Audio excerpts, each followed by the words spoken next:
Cumprimentamos a todos com a paz do nosso Senhor e Salvador Jesus Cristo. Estamos iniciando mais um programa EBD na TV.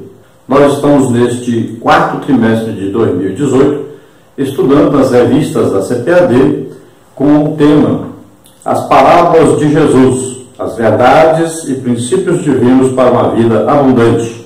E nós temos aí como comentarista da CPAD o pastor Wagner Tadeu dos Santos Gabi, que é pastor ali em Curitiba, Paraná. Hoje estaremos estudando a lição de número 10, que tem como título Precisamos de Vigilância Espiritual. O título fala de vigilância, e a vigilância nós vamos ver que ela tem aí dois sentidos. Nós vamos ver que nós devemos estar orando para alimentarmos o nosso espírito, mantermos o nosso espírito em comunhão com o Espírito Santo, em comunhão com Deus, e devemos estar vigiando. Esse vigiar, ele tem o sentido de você estar prestando atenção. Prestando atenção como? Lendo, estudando a palavra de Deus e verificando aí os sinais, os acontecimentos, vendo o que está acontecendo e comparar isso com a Bíblia e ficarmos alertas para a vinda do Senhor Jesus Cristo. Então, é todo o tempo estar pronto para a vinda do Senhor Jesus Cristo para nos buscar. Como já diz o nosso texto áureo, que diz o seguinte: vigiai e orai, para que não entreis em tentação. Na verdade, o espírito está pronto, mas a carne é fraca. Mateus 26, 41. Isto foi dito por Jesus, já na última oportunidade que ele tinha junto dos seus discípulos, antes de morrer na cruz. Ele estava no monte orando, quando ele procura por seus discípulos, para que eles também estejam orando com ele, ele vê que os seus discípulos estavam dormindo. E ele diz: mas nem uma hora pudeste velar comigo? Já pensou se hoje Jesus estivesse aí procurando pessoas que estivessem velando com ele? Quantas pessoas Jesus acharia? Quantos cristãos Jesus acharia velando com ele, ou seja, orando juntamente com ele, intercedendo? Nem uma hora de oração. São raríssimas as pessoas que oram uma hora, só uma hora por dia. E nós vamos ver aqui no texto que Jesus orou aqui pelo menos 3 horas. Ele orou, veio aos discípulos, os discípulos estavam dormindo, veio de novo, estavam dormindo, e veio de novo, e aí já viu que eles estavam mais preocupados em dormir do que em orar. Eles não tinham noção do momento, da importância desta oração. Então Jesus diz bem claro: vigiai e orai. Duas coisas importantíssimas. Esse vigiar sempre tem o sentido, então, de estar atento aos acontecimentos. Os discípulos, por exemplo, não estavam atentos aos acontecimentos ao seu redor. Dali a pouco Jesus seria entregue, seria preso. Eles nem prestaram atenção, nem perceberam que entre eles havia um traidor. Judas estaria chegando logo para entregar Jesus aos seus algozes. Então veja só a falta de vigilância, a falta de compreensão. Jesus já havia dito para eles o que ele deveria passar, o que aconteceria com ele. Mas eles não estavam apercebidos, não estavam vigiando disso. Então nós devemos aí estar sempre atentos, porque Jesus disse que vem nos buscar. E nós devemos estar prontos. Então, para estarmos prontos, devemos estar vigiando, sempre prestando atenção nisso todos os dias, estarmos prontos para a vinda do Senhor. E isso é vigiar. E estar sempre o quê? Orando. Esta oração vai manter-nos em comunhão com o Espírito Santo, que é quem vai nos conduzir a Jesus. Então nós somos a noiva que vai ser conduzida pelo Espírito Santo ao noivo. Nós estamos esperando Jesus a qualquer momento vir sobre as nuvens e nos arrebatar. Nós vamos subir, vamos ser transformados mais rápido que um abrir e fechar de olhos, e vamos subir ao seu encontro. Ele estará sobre as nuvens, nos ares, né? Está escrito aí na palavra de Deus. Então essa primeira fase aí da vinda de Jesus, dessa segunda vinda de Jesus, a primeira ele veio, nasceu como homem, agora a segunda vez ele vem, agora ele vem em duas fases. A primeira fase é o arrebatamento da igreja, ele vem sobre as nuvens, ninguém verá ele aqui na terra. É o arrebatamento aqui que é oculto às pessoas. Agora, a segunda fase dessa segunda vinda se dará no final da grande tribulação. Lá todo olho verá. Ele descerá bem devagarinho, pisará o monte das oliveiras, né? E ali todo olho verá. Todo olho verá, hoje nós entendemos aí, né? Os celulares, as câmeras, todas as TVs, tudo estará mostrando ali a vinda de Jesus. Então todo olho verá significa isso. A primeira fase, ele não vem com a igreja, ele vem arrebatar a igreja, vem levar a igreja, buscar a igreja. Já na segunda fase, no final da grande tribulação, aí a Bíblia já diz que ele vem com a igreja. Qual a igreja? A igreja que foi arrebatada antes. Então você deve procurar entender direitinho essas coisas, porque existe muita confusão no meio evangélico hoje sobre essa segunda vinda de Jesus. Então, arrebatamento é uma coisa, e vinda no final da grande tribulação, outra coisa.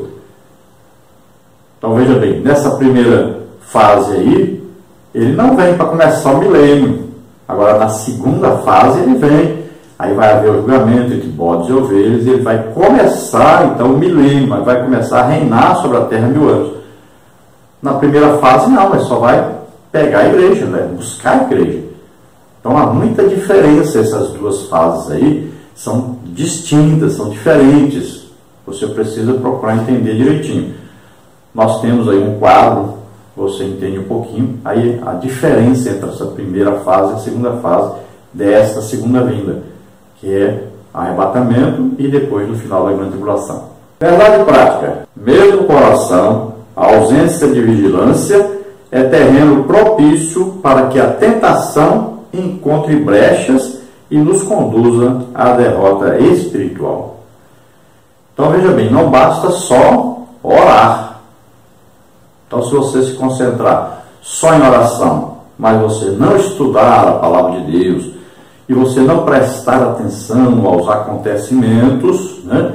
Não ficar de sobreaviso com a vinda de Jesus, não estiver amando a vinda de Jesus, então não vai adiantar, você vai acabar tropeçando. Também aquele que só lê, estuda a Bíblia, mas ele não ama a vinda de Jesus, ele não ora, veja bem, não está em comunhão com o Espírito Santo, esse também é propício a perder o arrebatamento, a perder a grande oportunidade de subir e morar para sempre com o Senhor. Então existem esses dois extremos, né? E nós estamos vendo hoje que existem esses dois extremos bem claros, né? Na situação religiosa do mundo hoje, na situação aí espiritual da igreja hoje. Existe aquele grupo que está muito dedicado à parte intelectual em detrimento da parte espiritual. E existe também aqueles que estão muito concentrados na parte espiritual em detrimento, então, da parte do estudo, da intelectualidade, né, do estudo da palavra de Deus. Então deve haver um equilíbrio. Então você deve orar muito, pelo menos aí umas 3 horas por dia, principalmente se você é um obreiro, né? Isso é a obrigação de um obreiro. Nós devemos aprender com Daniel, Jesus, né? Então, pessoas que nos são exemplo de oração. E devemos estudar, estar sempre estudando a palavra de Deus, lendo a palavra de Deus, meditando na palavra de Deus. Isso é nossa obrigação, é nosso dever. Então aí, sempre vigiando e orando. Sempre essas duas coisas são importantíssimas. Se você perguntar qual que é mais importante, vigiar ou orar? Então, você pergunta para o passarinho, qual é mais importante, sua asa direita ou sua asa esquerda? Então, são duas coisas importantíssimas que devem estar unidas na nossa vida. Sempre alimentando nossa alma com a palavra de Deus, alimentando nosso espírito com a oração. Isso é muito importante. Vamos então à leitura bíblica em classe, que está em Mateus 24, 45 a 51, que diz assim: quem é, pois, o servo fiel e prudente que o Senhor constituiu sobre a sua casa para dar o sustento a seu tempo? Bem-aventurado aquele servo que o Senhor, quando vier, achar servindo assim. Em verdade vos digo que o porá sobre todos os seus bens. Porém, se aquele mau servo disser consigo, meu Senhor tarde virá, e começar a espancar os seus conservos, e a comer e a beber com os bêbados, virá o Senhor daquele servo um dia em que eu não espero, e a hora em que ele não sabe, e separá-lo-á e destinará a sua parte com os hipócritas. Ali haverá pranto e ranger de dentes. Então aí nós temos a palavra servo, né? Que ela tem sempre o significado daquele que é como se fosse um escravo, né? Aquele que serve. Também a mesma palavra aí usada para pregador, para aquele que se dedica a ensinar e a pregar o Evangelho. Também tem a conotação de quem serve a igreja, quem serve o Evangelho. Então não é só aí dizer, aqui é como se fosse lá um remador de um navio e tal. Não tem só esse significado, são vários significados juntos que estão aí por detrás dessa palavra servo. Está sempre em servir. E esse servir não é servir como dono, é servir como servo. Sempre tem essa conotação. Não é o proprietário, o dono, mas aqui é o empregado, é o servo, é o escravo. Então, sabendo que nós somos colocados para trabalhar para o Senhor Jesus. Nós somos escolhidos por Ele para trabalhar para Ele. Mas é só o pastor, é o presbítero, é o diácono, é o evangelista, é o apóstolo, é o profeta. Quem será? Aí é só o mestre, é só o pastor? Não. Todos os crentes. Todos foram chamados. Jesus disse, ide por todo mundo e pregar o Evangelho a toda a criatura. Isso é uma ordem para todos os crentes. Então vamos, durante o estudo dessa lição, estudar mais detalhadamente sobre isso. Sabendo então que todos fomos chamados para evangelizar, para ganharmos almas para o Senhor. E, é claro, vivendo uma vida santa, irrepreensível, enquanto fazemos isso. Todo o tempo devemos estar prontos para a vinda do Senhor. Nesta lição, então, estaremos estudando aí os seguintes tópicos e subtópicos. No tópico 1, interpretação da parábola dos dois servos. Subtópico 1, o servo bom e fiel. Subtópico 2, o mau servo. Subtópico 3, o destino escatológico. No tópico 2, nós temos aí um chamado à vigilância. Subtópico 1, vigilância. Subtópico 2, ninguém sabe o dia. No tópico 3, vivendo com discernimento. Subtópico 1, vida dissoluta. Subtópico 2, vida santa. Subtópico 3, administrando os bens. A introdução da lição diz assim: o texto da leitura bíblica em classe está inserido no centro de um conjunto de ensinamentos do Senhor Jesus Cristo.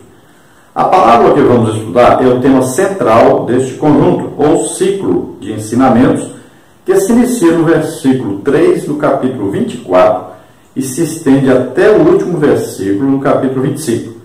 Jesus está trazendo ensino escatológico para seus discípulos.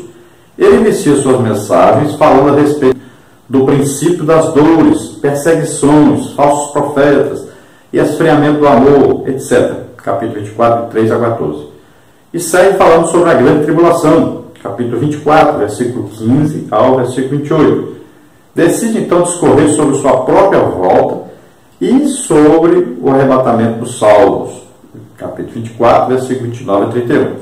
Neste momento, visando ilustrar a necessidade da vigilância capítulo 24, versículo 36 a 44, ele aborda a necessidade de estarmos preparados para a sua vinda. Aprofunda-se então o tema central, que é estarmos vigilantes. Capítulo 24, versículo 45 a 51. Então Jesus está fazendo aqui um resumo escatológico.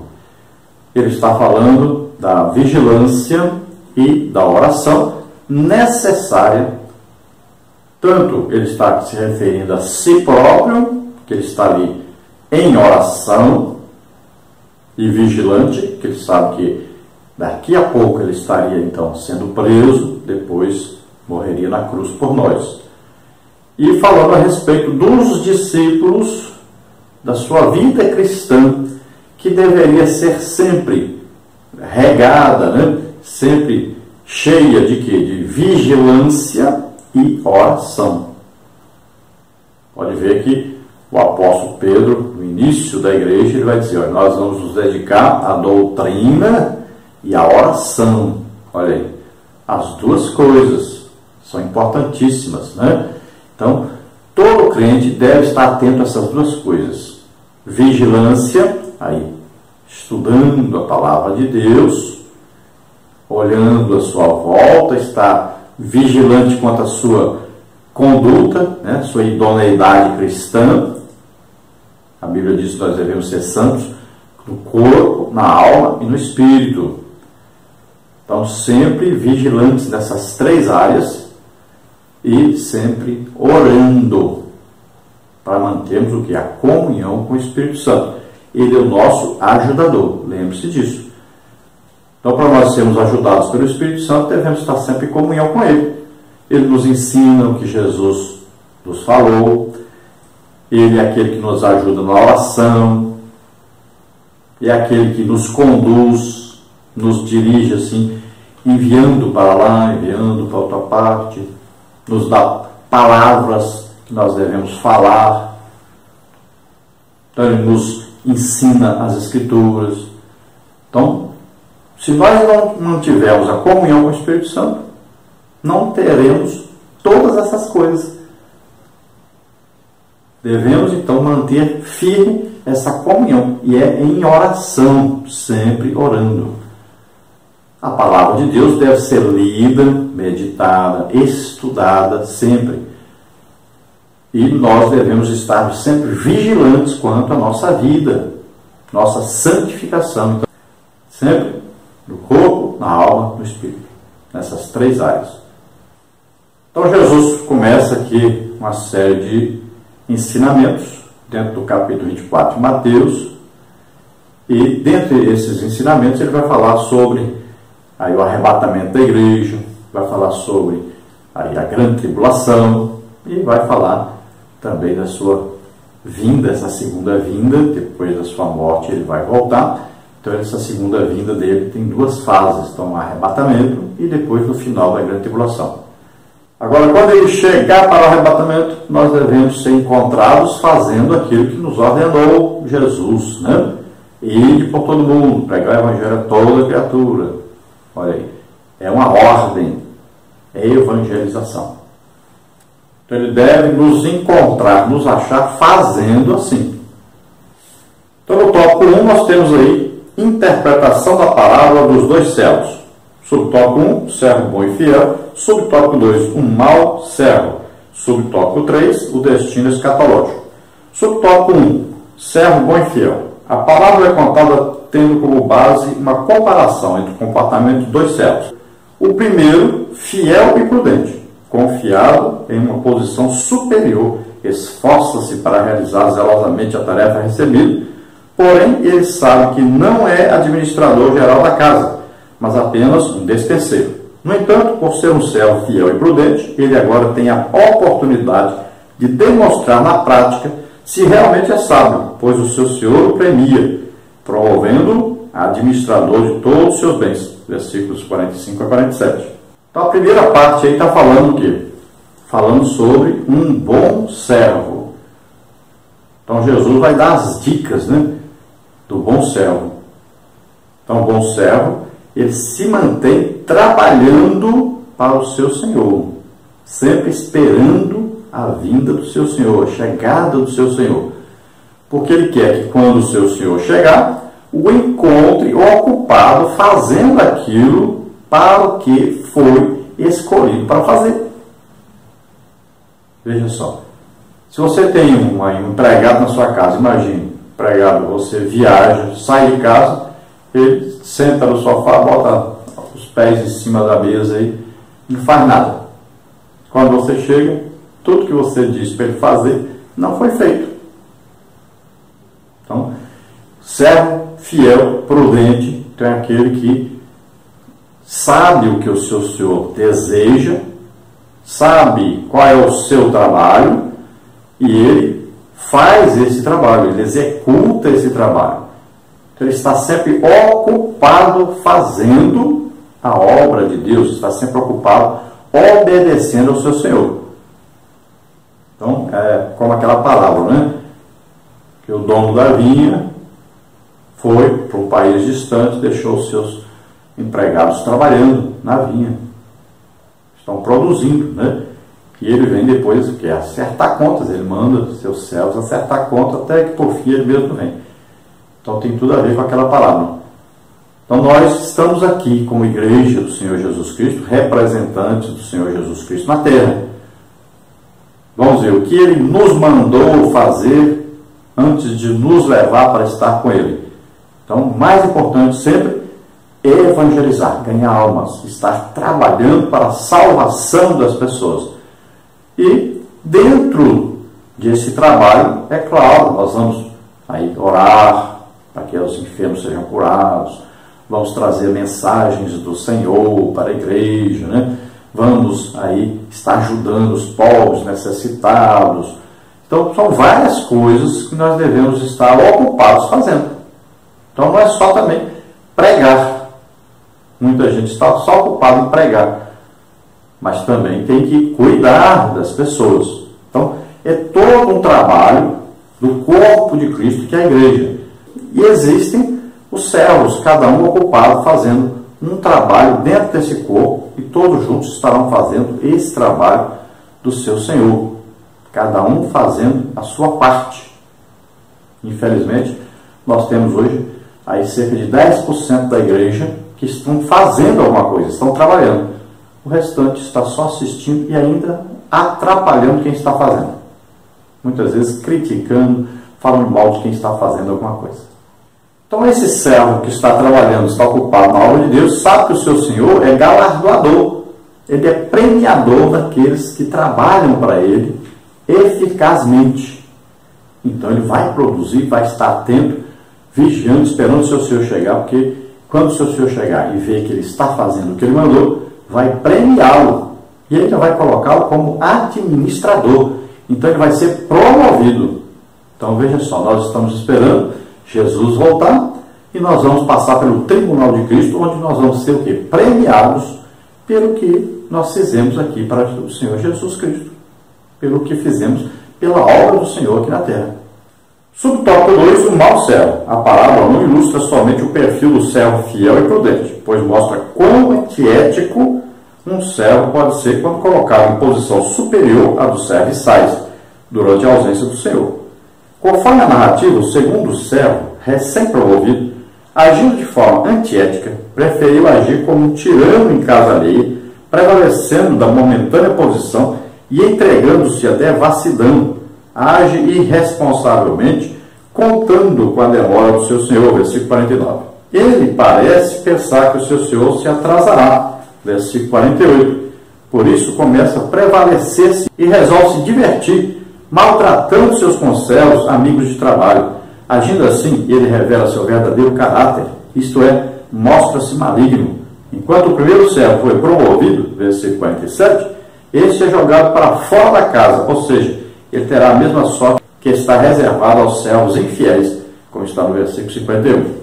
Então, a primeira característica do mau servo é que ele acha, então, que o seu Senhor vai demorar muito a vir. Então, aqui representa aqueles na igreja hoje que parece que para eles Jesus vai voltar daqui a uns 10 mil anos ainda. Ele não está nem preocupado com a vinda do Senhor. Ele se esqueceu que a Bíblia adverte que nós devemos estar amando a vinda do Senhor. Outra característica do mau servo, ele está espancando os seus colegas de trabalho. Ele foi colocado como administrador. Então, antes ele era até fiel, mas agora, quando experimentou uma posição superior, começou a espancar os conservos, ou seja, aqueles que antes eram apenas seus colegas, eram servos como ele. Então, olha só, ele agora subiu de posição e começa a pisar nos outros. Então, são aqueles que, de repente, adquiriram uma posição superior e começam agora a tentar derrubar aqueles que antes eram servos como ele era. Então ele agora começa uma luta, né? Uma luta como se fosse um inimigo. Ao invés de ajudar a coordenar o trabalho, né? O que ele faz? Ele começa então a espancar. Isso significa então tratar mal, significa atrapalhar o crescimento dos outros. Parece que ele começa a sentir aí como que se fosse uma disputa, com medo de perder o seu lugar. Então ele começa a rebaixar os outros à sua volta, para que ele não perca a sua posição. E vai ligando com os acontecimentos de hoje, né? Como é que funciona na igreja? Aqueles que de repente passaram a ser líderes, como é que eles estão aí exercendo esse papel? Será que eles estão ajudando você a crescer, estão ajudando as pessoas a crescer? Ou será que ele está tentando derrubar os outros para que ninguém ocupe o lugar dele? Que às vezes a pessoa, quando é colocada numa posição superior, ao invés de ele continuar trabalhando como trabalhava antes, ele para de trabalhar e começa a só mandar os outros fazerem alguma coisa e ele mesmo não faz nada e ainda atrapalha aqueles que querem fazer. E fica com medo depois de perder o seu lugar. Outra coisa que aqui diz que ele começa a beber e a comer com seus amigos, começa a se divertir, não quer mais trabalhar, não produz mais nada. Então são aqueles que vivem aí de festa em festa, né? Divertimento em divertimento. Sempre que você procura por ele, ele está programando alguma festa, ou está participando de alguma festa, a sua agenda está sempre cheia de coisas assim, de divertimentos, passeios na praia, a fazenda, ao sítio, a Jerusalém, não sei o que, tanto passeio, tanta festa, todas as festas de casamento, de aniversário, ele está lá. Não acha tempo para orar, não acha tempo para jejuar, não acha tempo para estudar a palavra de Deus, não acha tempo para evangelizar, mas falou em festa, ele está lá. E ainda se comporta como um glutão. Veja só. Então você vai vendo aí. Será que você está vendo isso por aí? Na sua igreja? Será que está acontecendo? Então são coisas que acontecem com esses maus servos. E aqui qual é o resultado dele? Enquanto o outro, o seu senhor, o colocará como administrador, e ele estará em comunhão com o Senhor, este aqui, ele é tirado então da sua posição de administrador, e ele agora é colocado como aqueles infiéis. Então ele perde todo o galardão, perde a comunhão com o seu Senhor, e é considerado como servo infiel, que será lançado nas trevas. Então, enquanto o primeiro servo estava vigilante esperando a vinda do Senhor, esse aqui, o seu Senhor faz questão que ele não saiba quando ele virá. Faz questão de esconder dele a sua vinda, a hora, o dia, tudo. Então o outro, para ele, todo dia é o dia que o seu Senhor virá. Então ele está sempre pronto. Para esse, como o seu Senhor, para ele, vai demorar muito a vir, ele nunca está pronto, nunca está esperando. Sempre será uma surpresa quando o seu Senhor chegar, porque ele nunca está esperando o seu Senhor. Subtópico 3, o destino escatológico. Como vimos, o primeiro servo, por sua fidelidade e bondade, será promovido, enquanto o outro, por sua maldade e prevalecimento, será jogado para fora da casa. Ao descrever o castigo reservado para o servo infiel, o Senhor Jesus abandonou a linguagem parabólica para falar do destino final dos hipócritas, isto é, do lugar para onde estes irão. haverá pranto e ranger de dentes. Versículo 51. A expressão hipócrita utilizada por Jesus indica aqueles que falam, mas não fazem, mas para se mostrarem perante os outros, observam apenas de forma superficial e exterior a lei de Deus, porém sequer se aproximam do seu cumprimento pleno e genuíno, pois isso só pode ser feito por aqueles que têm um coração sincero e dedicado. Os hipócritas, porém, estão preocupados em apenas parecer e não em ser. O Senhor da parábola requer dos servos o cumprimento fiel da tarefa que lhes foi confiada. O servo bom e fiel é aquele que se mantém ocupado, procurando sempre cumprir fielmente as suas tarefas.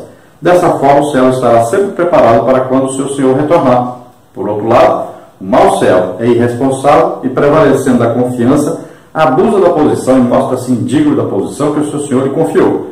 O discurso é claramente escatológico e tem como objetivo advertir os ouvintes da necessidade de se viver de forma vigilante e prudente enquanto se aguarda o retorno do Senhor. Versículo 50. Então aqui o destino escatológico vai falar o quê? Do destino no futuro. Então esse servo fiel e prudente, qual o destino dele? Então aqueles que representam na igreja, aqueles que estão em comunhão com o Senhor, estão fazendo a obra do Senhor, estão mantendo suas vidas santas. Então esses, Jesus vem e os arrebata, os leva para morarem na Nova Jerusalém. Então eles terão o quê? Corpo espiritual, né? Aqui na terra nós temos o corpo, então, material.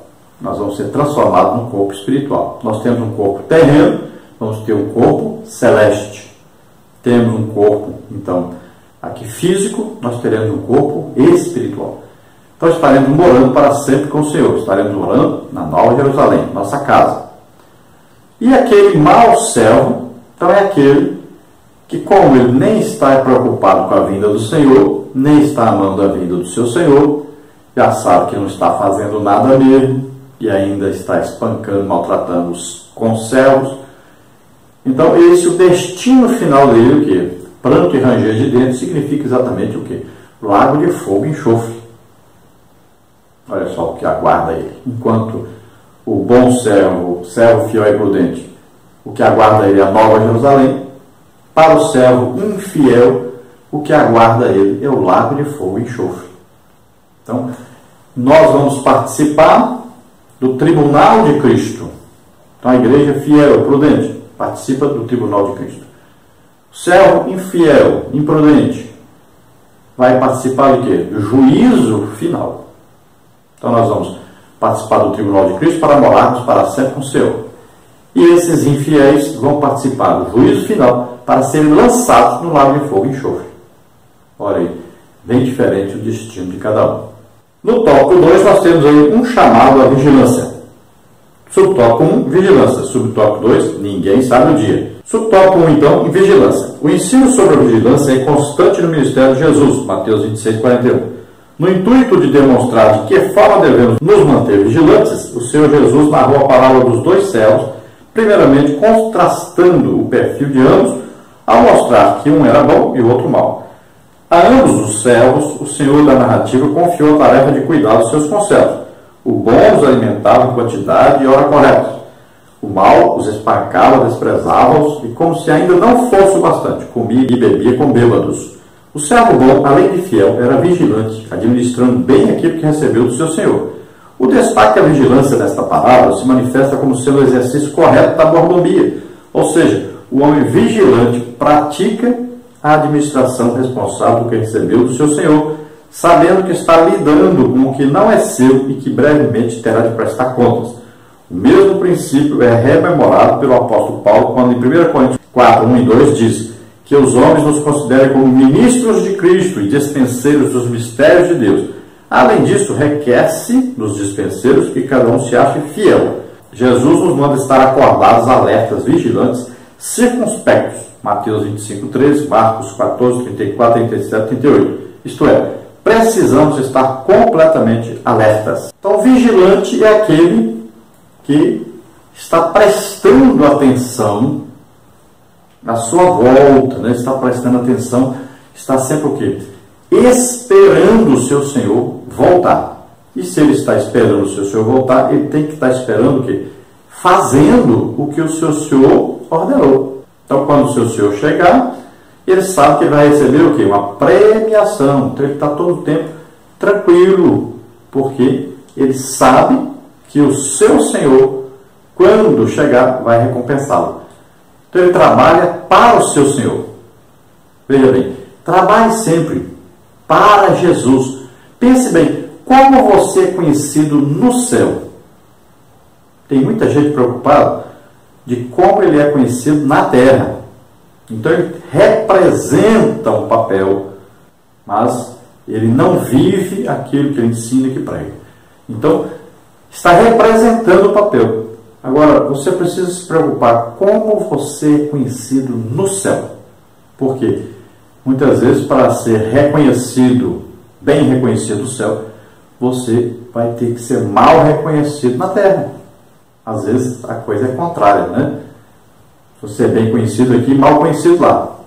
Muitas vezes, então, vai ser que você é mal conhecido aqui e bem conhecido lá.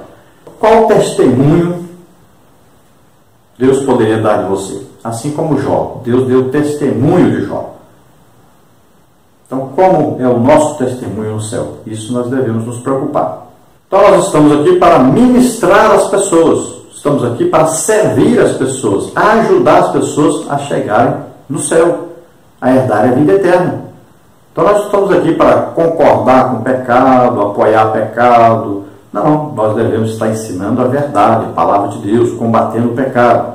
Devemos ser exemplo para as pessoas, uma vida santa, correta e irrepreensível. Isso nós vamos ter que estar fazendo. Quando o nosso Senhor chegar, Ele vai pedir conta. Então nós temos que ter uma vida aí santa, separada para Deus.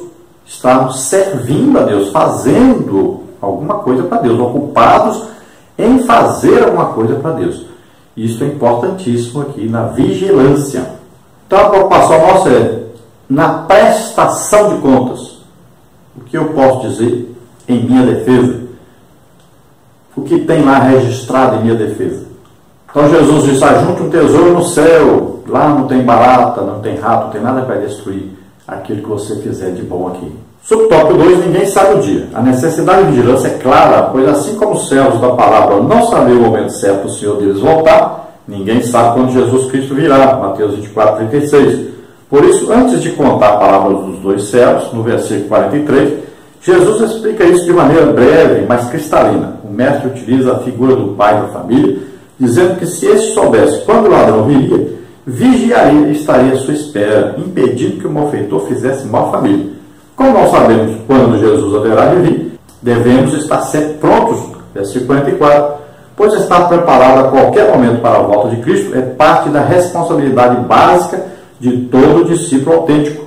Versículo 46, devemos fazer exatamente o que o servo fiel e prudente da palavra fez, pois quando Cristo voltar, seremos felizes se Ele nos achar servindo assim. Versículo 46, não podemos nos esquecer que, assim como retratado pelo Senhor Jesus Cristo na palavra, o dia do Senhor virá como ladrão de noite. 1 Tessalonicenses 5:2.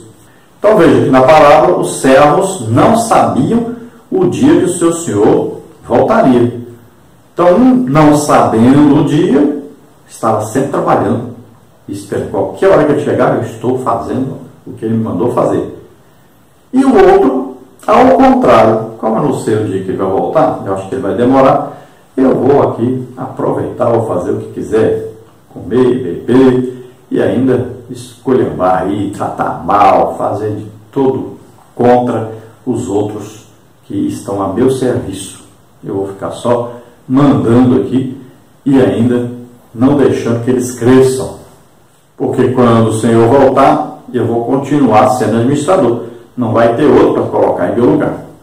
Essa era a ideia, então, desse mau servo. Então, como despenseiros do Senhor, aí nós temos que o quê? Tudo que nós recebermos do Senhor, nós vamos passar para os outros. Nós vamos ser o quê? Instrumentos de Deus para abençoar as pessoas. Então, nós devemos sempre ter esta ideia em nós. O amor, ele é demonstrado com ações. Então você vai amar as pessoas, você vai demonstrar isso com ações. Você vai ajudar as pessoas, vai fazer de tudo para que as pessoas estejam prontas, esperando o seu Senhor, e estejam bem, estejam vivendo em santificação e ocupados fazendo a obra de Deus. Então nós vamos ajudar os outros a fazer a obra de Deus e nunca atrapalhar os outros a fazer a obra de Deus.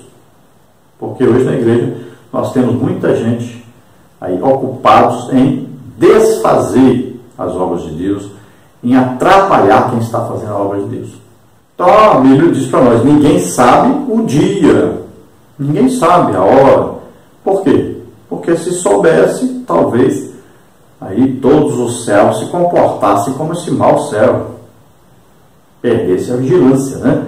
Então ninguém sabe o dia nem a hora que o Senhor virá. Então se você não sabe o dia, o que você tem que fazer? Não achar que ele vai demorar muito e não fazer nada. Pelo contrário, se você não sabe o dia, então você deve estar sempre pronto. Todo dia pronto.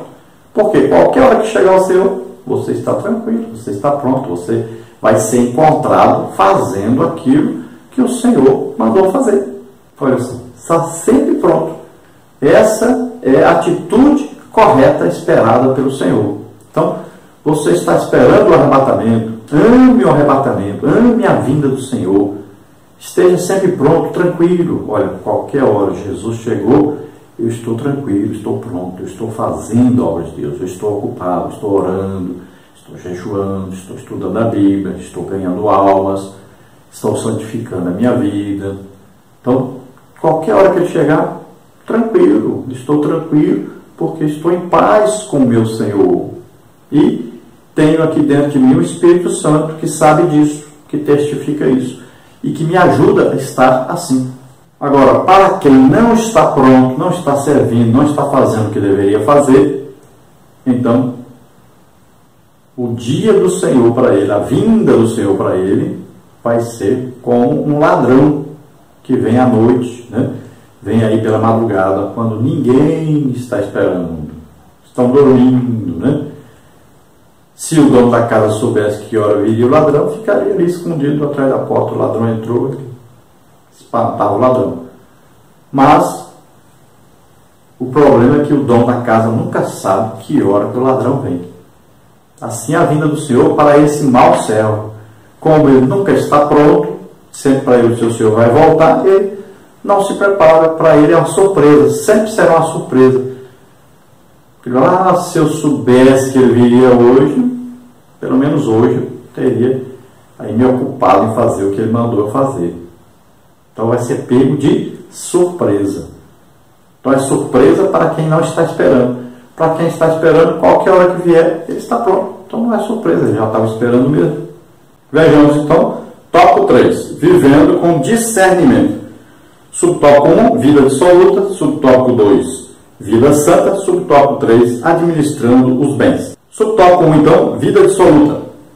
O versículo 49 chama atenção para a falta de prudência de alguém que começou a conduzir sua vida de maneira dissoluta. Infelizmente, a postura do servo infiel de espancar os concertos, além de comer e beber com os bêbados, revela um desejo que precisava apenas de uma oportunidade para se manifestar. Tal comportamento nos lembra de um momento anterior, no mesmo sermão, quando Jesus falou sobre os dias de Noé. O Senhor disse que naquele tempo as pessoas comiam, bebiam, casavam e davam-se em casamento até o dia que Noé entrou na arca. Mateus 24, 38. Em outras palavras, as pessoas do tempo do pregoeiro da justiça, segundo de Pedro 2,5, viviam sem compromisso algum com Deus e foram surpreendidas pelo juízo divino. Mateus 24, 38 e 39. De igual forma, a vida dissoluta do mau servo e de pessoas que se comportam com ele terão como destino um lugar onde haverá choro e ranger de dentes. Versículo 51. Então, essa vida dissoluta desse mau servo, nós podemos comparar aí com o que Jesus fala do tempo de Noé. Olha o que diz aí: comiam, bebiam, casavam e davam-se em casamento. Olha só, comiam. Comer é pecado? Não. O servo bom, prudente e fiel comia? Comia. Então o problema aí não está no comer normal. Então o servo prudente e fiel comia os seus conservos, né, com a sua família, de maneira certa, correta. Mas o mau servo fazia o quê? Ele comia com os bêbados. E comia o quê? Excessivamente. Vivia de festa em festa. Esse é o pecado, a glutonaria. Comiam, né, excessivamente. Comiam também, às vezes, o que não podia comer. E comia aqui com pessoas bêbadas, participavam das mesmas orgias. Então aqui diz que bebiam. Então esse beber aqui é normal. Beber, era o costume beber um suco de uva. Então o servo prudente também bebia? Bebia. É pecado beber? Não. Então bebia ali um suco de uva, bebia ali, né, um suco de alguma fruta e tal, bebia água, tudo bem. Normal. O problema do servo infiel é que ele bebia com os bêbados, ou seja, então ele bebia em abundância, com exagero, se embebedava. Aí então é o pecado, é beber excessivamente, beber o que não se deve beber, bebida alcoólica aqui no caso. Então esse é o pecado. Aqui diz também que eles casavam. É pecado casar? Não. É correto casar. É plano de Deus para nós que todos se casem. Então eles se casavam. O problema aqui é o quê? O servo prudente se casou, tinha sua esposa, seus filhos. O outro, qual é o problema dele? Como ele vivia nas orgias, vivia na bebedice, né? Na comelância aqui, no exagero na comida, na bebida, o que acontecia? Então pode indicar que ele vivia também infiel à sua esposa, né? Praticava o sexo fora do casamento, até sexos desnaturais também, até com sua esposa, fora do casamento. Então são implicações aqui, né, do servo infiel, que ele, qualquer coisa para ele está bom, porque ele não está esperando seu senhor voltar, ele acha que vai voltar, vai demorar demais, então ele vive da maneira que vem dos desejos do seu coração. Então não é pecado casar, não é errado casar, o problema é casar e ficar no adultério. E aqui diz que davam-se em casamento. Então, enquanto o servo prudente fiel tinha seu casamento fiel ali, sua esposa, sua família, era fiel à sua esposa, esse outro, pelo que tudo indica, que casava, separava, casava de novo, separava, casava de novo. Então dava-se em casamento, né? Então aqui indica essa dissolução, aqueles que vivem aí como se o adultério não fosse pecado. Tem gente até inventando lei para si próprio, né? Casa, descasa, casa de novo, descasa. E para ele nada está errado, nada é adultério. Então, são aqueles que vivem como se o Senhor não estivesse chegando, como se o Senhor não estivesse vendo a sua situação, não estivesse aí vigiando na sua maneira de viver. Ele pensa que está oculto o que ele está fazendo, que não tem problema nenhum, né? Muitas vezes ele mesmo é o líder, então ele mesmo se aprova, ele não vai se disciplinar a si próprio, então vive aí casando, descasando, casa de novo, e acha que está tudo certo, está tudo normal.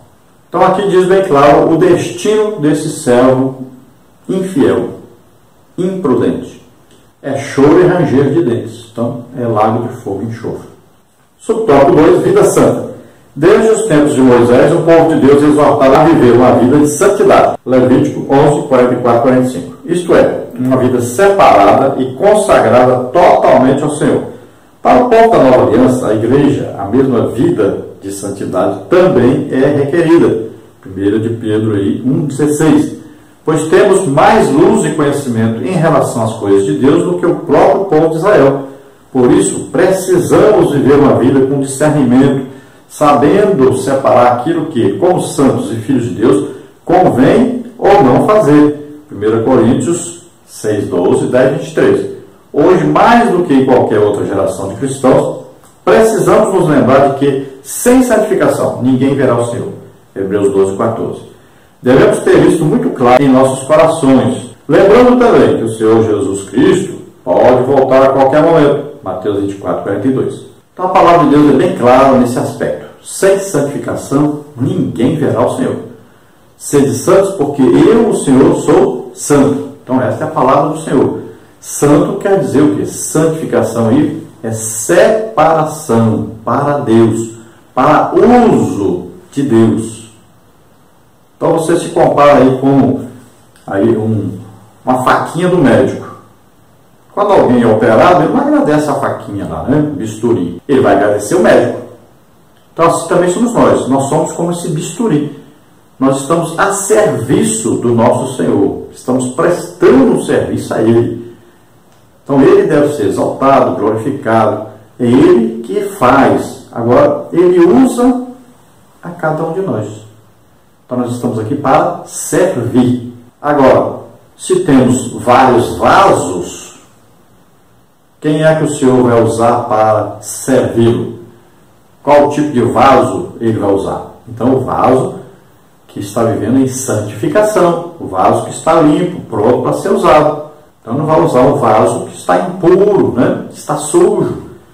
Então você esteja sempre em condição de ser usado pelo Senhor. Então santificação, onde? No corpo, na alma, no espírito. Sempre as três partes do ser humano. Nós somos o que? Uma tricotomia. Então nós temos aí um corpo, né? Moramos aí nesse corpo, é nossa morada. Nós temos aí a alma, que é a parte do intelecto, da vontade, que é o poder de decisão do ser humano. Por isso que a Bíblia diz: a alma que pecar, esta morrerá. Que a decisão está na alma.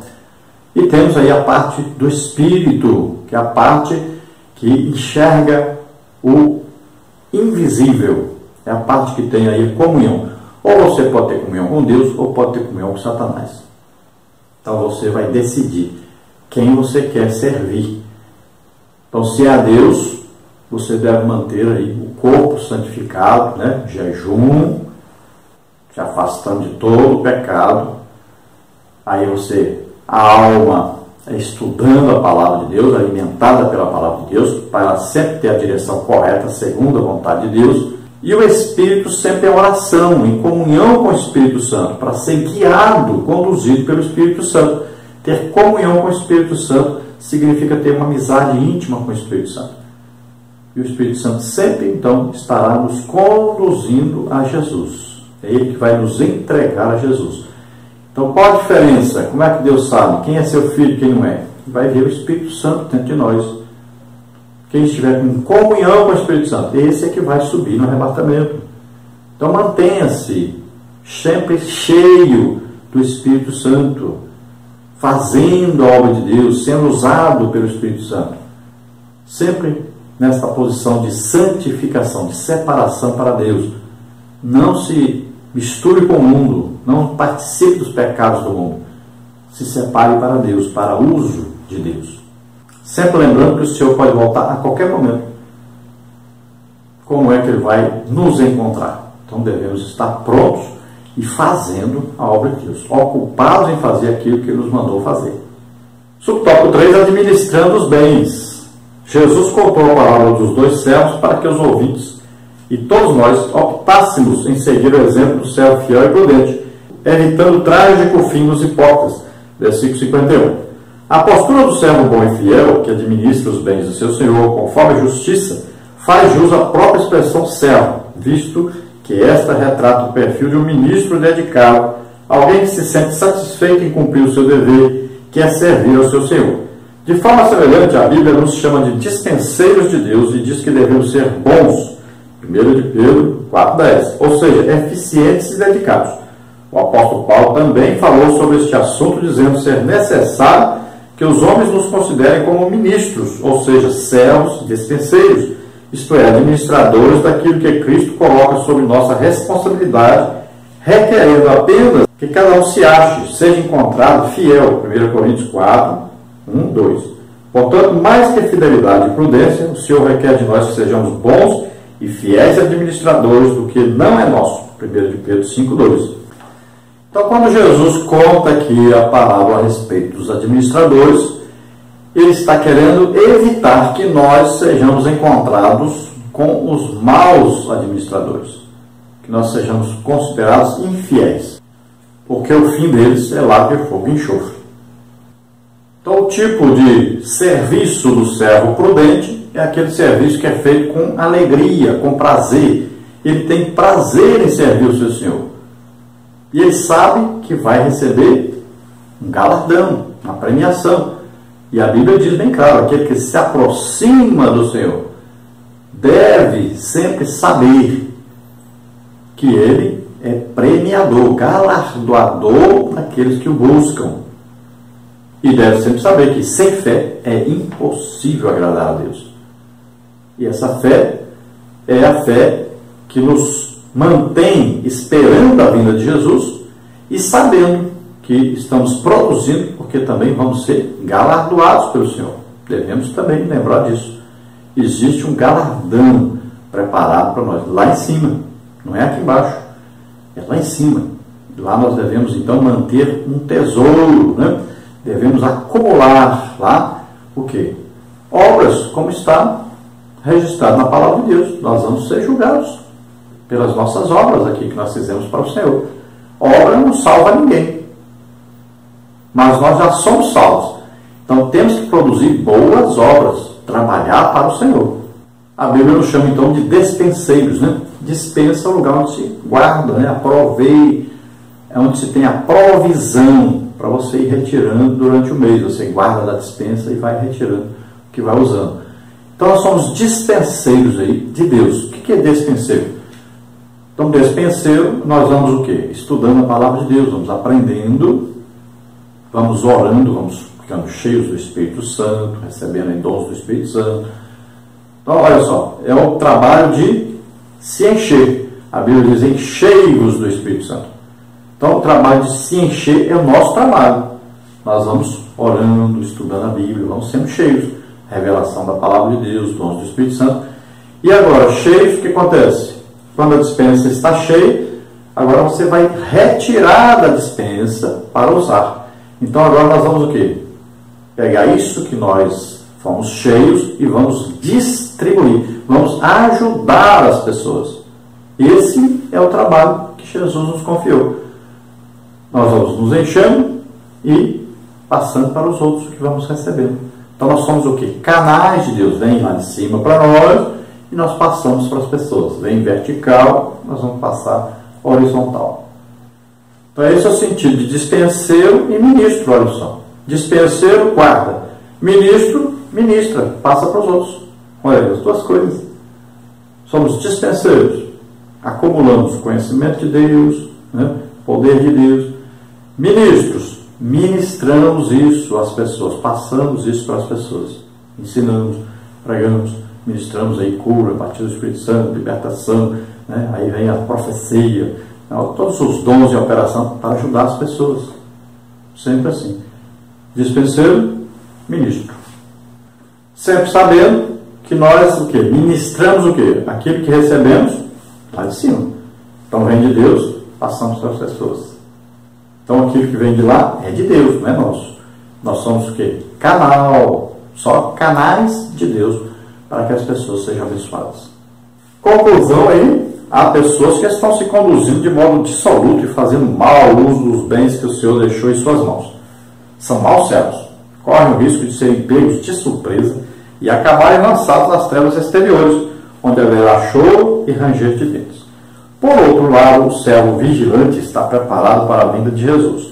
Ele não apenas está vigilante, como prega sobre a vinda de Jesus, pois como bom ministro e dispenseiro, sabe que é seu dever anunciar a vinda de Cristo. O vigilante guarda o que tem, exercitando seus talentos.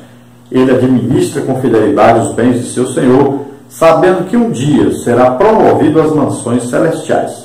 Então, o mau servo tem que estar sempre sabendo. Quando o Senhor chegar, Ele é o justo juiz, e você poderá ser lançado nas trevas exteriores, lá haverá choro e ranger de dentes. Então, lançado no inferno, né? Depois, juízo final, lago de fogo e enxofre. Então, cuidado com isso. Seja um bom servo, seja fiel ao seu Senhor, fazendo a obra de Deus. Então, devemos tomar todo cuidado. Existem pessoas por aí que estão se conduzindo de mal a pior. É como se Jesus não fosse voltar, ou se fosse demorar ainda 1000 anos ainda para voltar.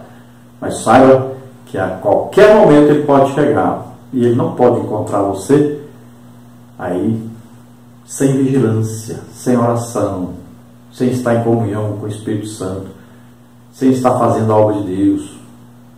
Porque se você for encontrado junto àquelas pessoas que não estão nem aí para Deus, que estão aí só de festa em festa, comendo, bebendo, se divertindo, aqueles que vão ao culto não para cultuar a Deus, apenas para se divertir, então você não seja encontrado assim. Não seja encontrado também falando mal das pessoas que Deus usa, os servos de Deus, do trabalho de Deus, da obra de Deus. Deus não te chamou para fiscalizar a obra dele, para aí ficar criticando a sua obra. Deus te chamou para fazer a obra. Então esteja ocupado fazendo a obra de Deus, esteja entre aqueles que estão fazendo a obra de Deus, ocupados fazendo a obra de Deus.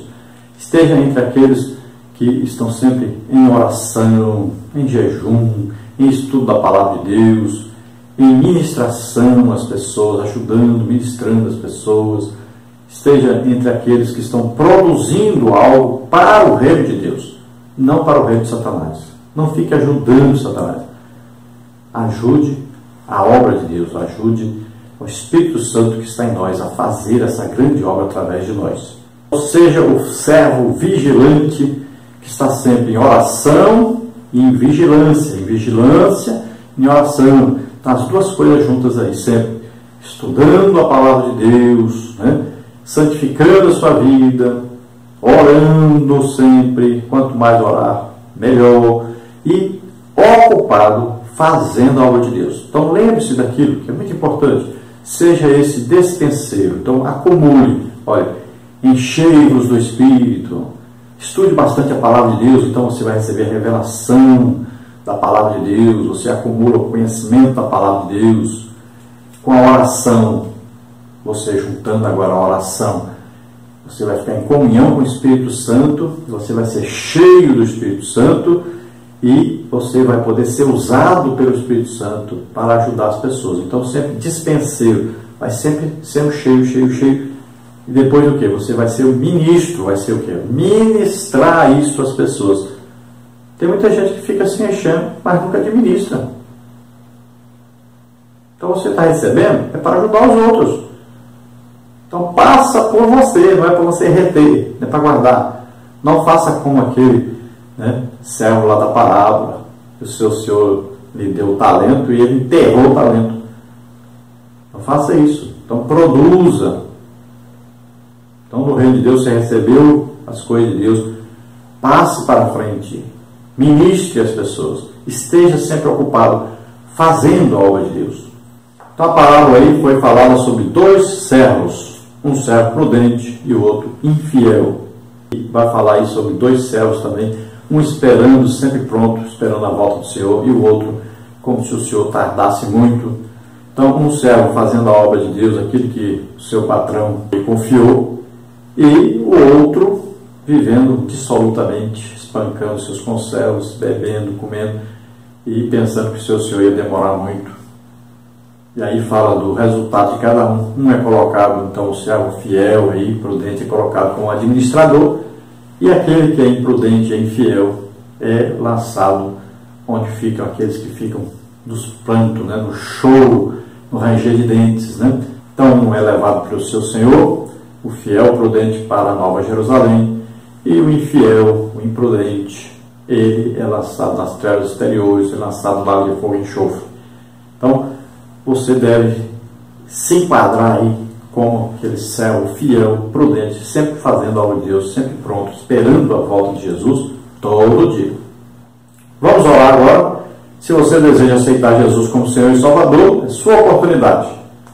Se você quer a partir de hoje ser um servo prudente, fiel a Deus, fazendo a obra de Deus, quer se colocar à disposição de Deus, vamos orar agora. Pai querido, em nome de Jesus, abençoa, Senhor, essas vidas agora que se chegam a Ti.